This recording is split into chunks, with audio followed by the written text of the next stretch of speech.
dhegaystayaal boqol gu iyo wax yar muddo haatan laga joogo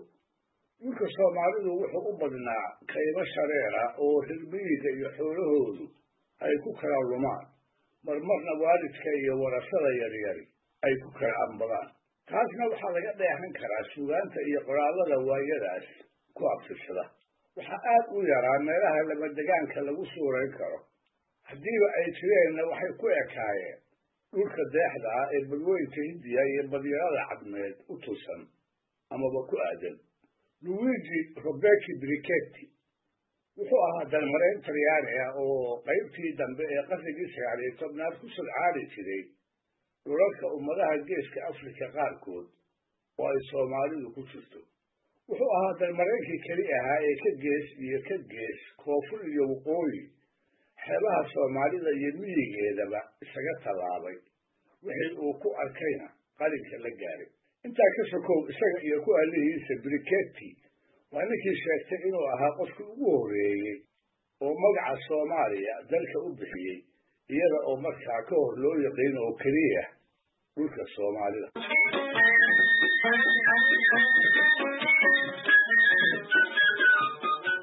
signor brichetti oo waayadaas u shaqaynayay hay-ad la oran jiray società geografica italiana wuxuu sadcaaladii uu soomaaliya ku maray ku faahfaahiyey buug uu u bixiyey soomaaliya ee banaadir oo 1899kii magaalada miilaan oo lagu daabacay baalasha buuggiisaas ayaa laga ogaan karaa dhulka soomaalidu bilicdii uu jeerkaa lahaa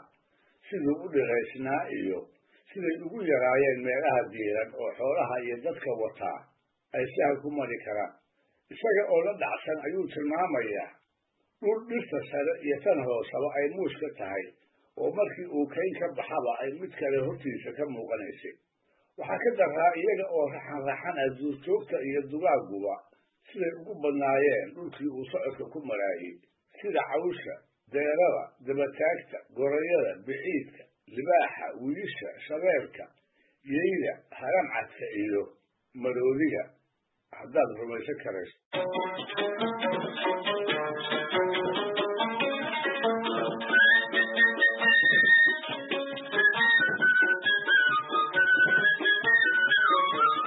sano kadib markii buuggaa la faafiyey ayaa waxaa isaguna soo baxay gabay markhaati u noqon kara wixii uu dalmareenku indhihiisa ku arkay ee uu sawiray ama uu qoraalka ku waariyey waa gabay ku beegan 1905 oo allaha u naxariistay uu tiriyey gabyaagii weynaa hogaamiyihii daraawiishta sayid maxamed cabdilla xasan jiiley waa gabaygii la baxay ee haddaanu ku jireen wax meel ka naafo ah ay maansada soomaalidu ahaan lahayd waa gabaygii uu marin jiray goobtii Jilbaale kadib goobtii daraawiishii ay sida ba'an ugu naafatay ee ingiriisku uu boqolaalka halgamay kaga laayay maalintaas baa wixii ka haray oo mid jabad iyo mid siisa u badan waxaa u gacan haadiyey boqor cismaan maxamuud oo gobollada bari ee soomaaliya isaga iyo qoyskiisu ay ka talin jireen maalintaas bay daraawiisha caydka hoosta ka gelisay iyada oo tashigeedu yahay inay casha galaan markay soo eftaanna ay hawl iyo nugaal ku soo noqdaan hase ahaatee ingiriiska iyo talyaanigu markay qorshihii wadaadka ka war heleen ayay haddiiba boqorkii la xiriireen waxay u sheegeen dhulka uu xukumo haddii ay daraawiisha cag soo saarto in magaalooyinkiisa xeebaha ku yaal dukun daakun laga dhigi doono inta maraakiib dagaal badda laga soo buuxiyo dabadeed maxaa dhacay daraawiish oo weli turku jooga ayaa waxaa soo gaaray dhambaal uu boqorku u soo diray kaasoo markii la furay laga akhriyey naga noqda idinma hayn karayno oo awood aan idinku baargelino malihin markaas bay dib isaga noqdeen iyaga oo geedigii dheeraa ee ay ku hungoobeen dhab ugu rafaaday hal dacandheera wax aan ahayna aan xoolo ka wadan dabadeedna waxay salka dhigeen ayl ilig daldala iyo gelingaalle oo muddo gaaban kadibba ay ku bulaaleen raggii iyo xoolihiina ay ugu bateen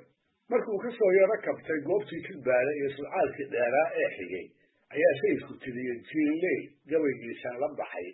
ee reer bariga uu kaga cabanayay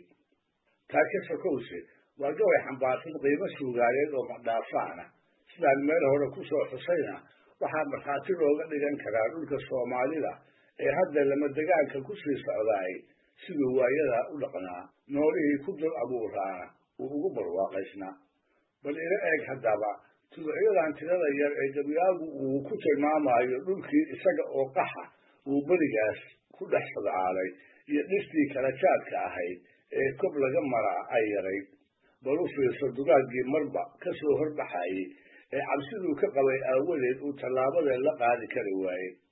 dugaaggii libaaxa iyo wiishu ay ugu weynaayeen halaqa maska goodka abeesada iyo jilbiska lahaana ay ugu yaraayeen wuxuu yidhi xagar tiqa saleefar iyo qurac sidan waxeelaya tigtooraha jalool iyo salmaan sarafku xiimaayo jimbac suran leh siiqo isku baxay fiica iyo siiqa silab xanaf leh towdheer qalaalan taba xanuun weyn leh jilba qodax leh tiiqtiiq waxluuli seelin iyo yooco silda badan jiroor iyo qaroon jaafur iyo seel firriqa abeeliyo waxaan gocandho jeexaayey janqaraara socodkii waxaan jaynaf macaluulay sidaasaan u yeelaa wuxuu jiidku iga suuqmay safka hawska guuraha waxaan jar iska xooraayey wuxuu jeeni calafow libaaxa igu jibaadaayey raadkaan ku jiilaa wuxuu daba jaleemayey jadhabkiisa qoobka ah waxaan dib u jalleecaayey taatuusku geesaha wuxuu jidaya ruuxayga waxaan jaamagaadkii cabsida timanka buuraayey wiil soofla iyo iyey waxaan jilif ku keenaashay jinni qaba shabeelihii wuxuu igu taraacayey tug waxaan u soo iri dugaagta la butaynaya silbis halaqa iyo good waxaan jaanta kala booday wixii aan ku joogsaday abees silifle oo duuban maska tiiriiqleeyaa wuxuu jiirisi u dhaafay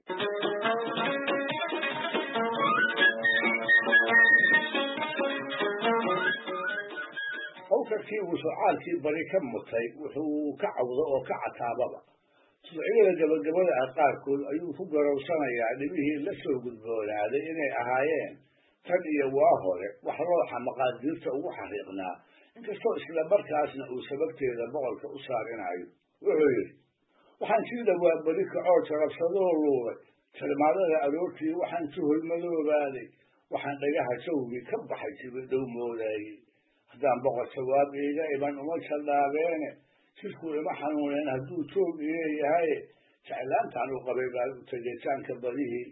jeer baa ilaah ii qadara jiidahan maraye jiidaha in meel loogu wado jaahil baan garanne waxse igu jirrabay waa ninkii jooka ii lulay dhegaystayaal barnaamijkii dhaqanka iyo hidduhu maanta halkaa ha inoo joogo laga toddobaadka soo aadan iyo ku lamid ah hadduu